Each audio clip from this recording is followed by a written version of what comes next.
in the day. So when I was just a second, when I was in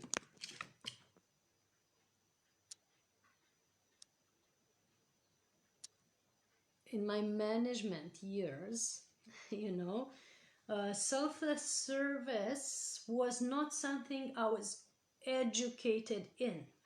I had no idea what it means, basically.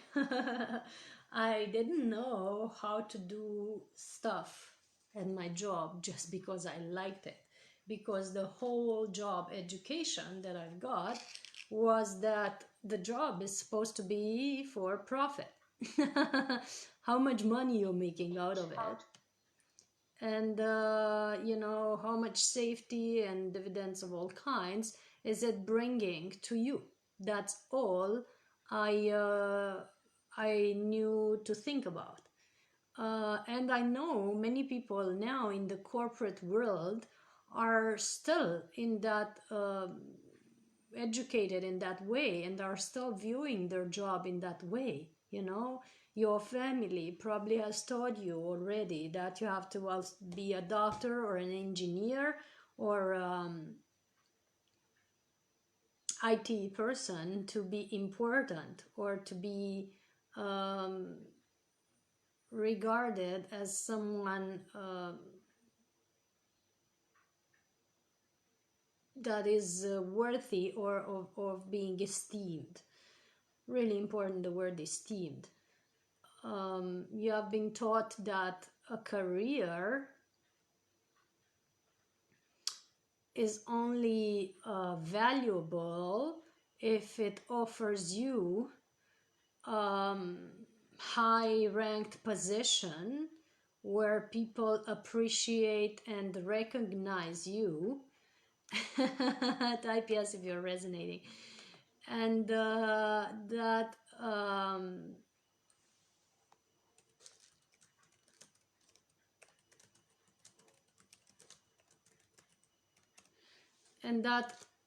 it's only if you have these specific careers that you are an important and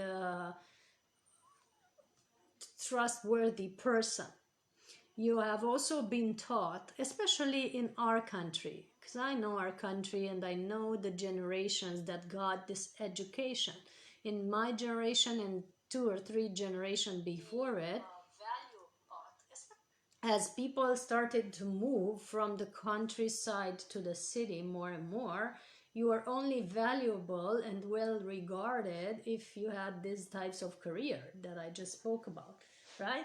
So now that we are changing, there's a literal inner conflict in people where some of them feel to have different type of career that are more artistic, that are more intuitive based, that are based not on the amount of profit, but on the amount of happiness that it brings to them.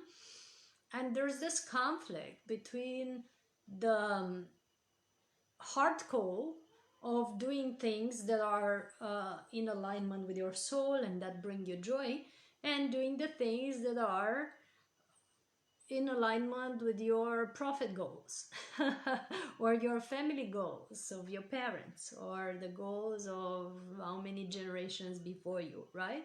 This inner conflict is bringing people to stay in jobs that are not bringing them happiness. They are not offering them any satisfaction at the end of the day, and that are a constant drag for them, because at the end of the month, yes, you get the payment, of course, and it might be nice fat check, but you don't spend it in ways that bring you joy. It doesn't bring you joy. That's the thing. Because you don't even have, some don't even have the time to enjoy the money they make, right? So to make things with them that are uplifting and joyful. And some don't even have the energy, even if they do have sometimes, don't have the energy to do things that are beautiful and uplifting while they have a lot of money in their bank accounts, as a result to going to their jobs that are not making them happy. So while you're in that situation, try in the beginning to add things in your life that bring you joy and do it as an alternate activity. I was explaining earlier about my knitting and painting stuff that I added into my life as an alternate activity just because I loved it, and that ultimately these days is starting to bring some profit, not big yet, but there are people and public spaces that are requiring to exhibit my art or receive the knitted things that I'm doing in my spare time. And this not only brings me joy, but it can bring me some extra cash just to have fun with. You know, I'm not relying on that type of profit, but I am enjoying the fact that there is some beautiful energy exchange for my work.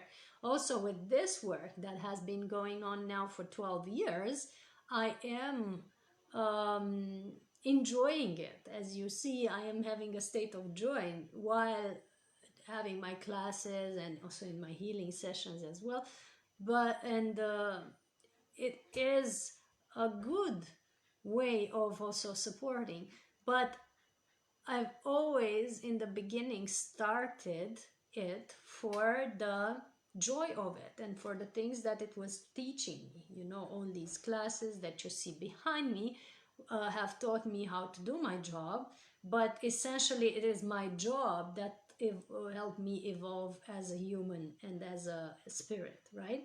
Because I've met so many people that I've learned so many lessons from their joys and from their mistakes, and that's enriching already. So at the beginning, I haven't even hoped or thought to do the healing sessions as a career or to do the workshops as a career. It just happened that it evolved into this while I was having the business, the events company that I was telling you about. So be open to change, embrace the new things that are coming in your life as opportunities to get creative, to do new activities and to express your gifts in a new way.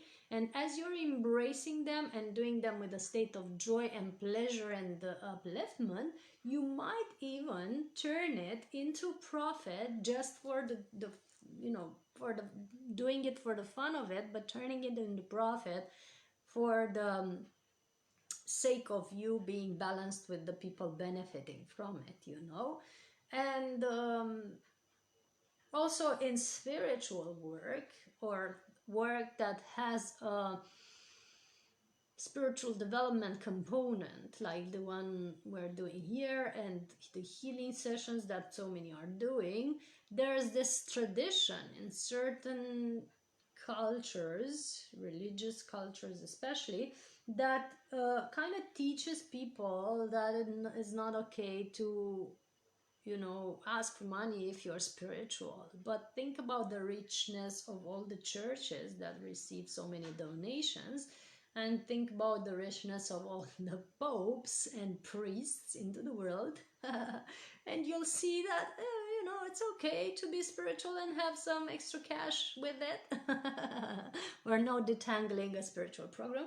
And it's okay to also gain and ask for money for the services that involve spiritual healing. That's not a problem with it, because the energy of money also comes from creation. It's not separate from it. So we have to understand that while we bring our gift into the world, while we spring out our creative or even spiritual side, it's not wrong, and you're not going to be doomed if you're not poor in the process. You're actually the more you're in alignment with your heart call and with what makes your heart sing and with what brings you joy, the more you tap into the divine energy that is also an energy of abundance. You know, the universe is never scarce, nature is never poor or, you know, missing resources, only if humans intervene in certain natural places. So nature and the universe is ever abundant is actually based on free energy.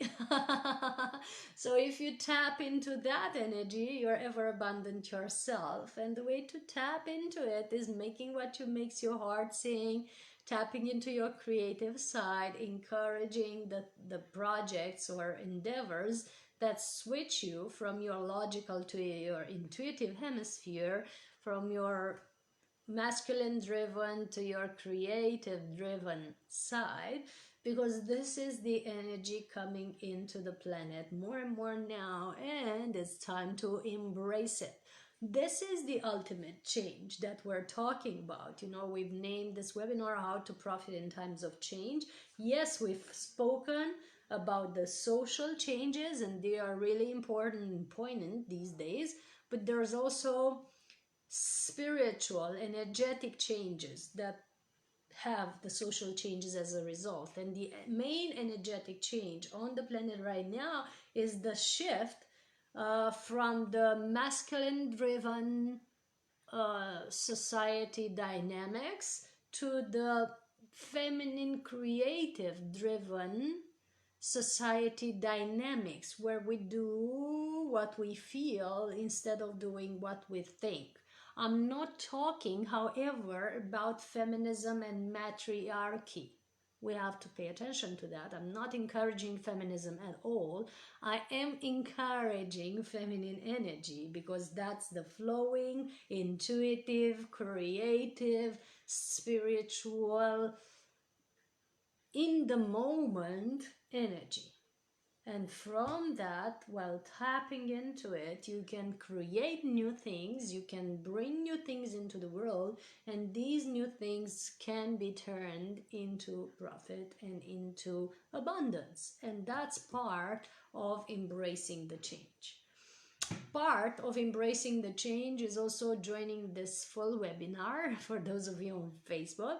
So if you are on Facebook, you can tap into the link in the comments, see how you can be with us for the full webinar and the meditation that's now following, and or for the whole 8 days webinar, because this is a program of 8 days. It's called Pranic Process Online. It's in the link here below, and looking forward to seeing you soon in our webinars. You can type yes in the comments or in a private message if you want to be with us.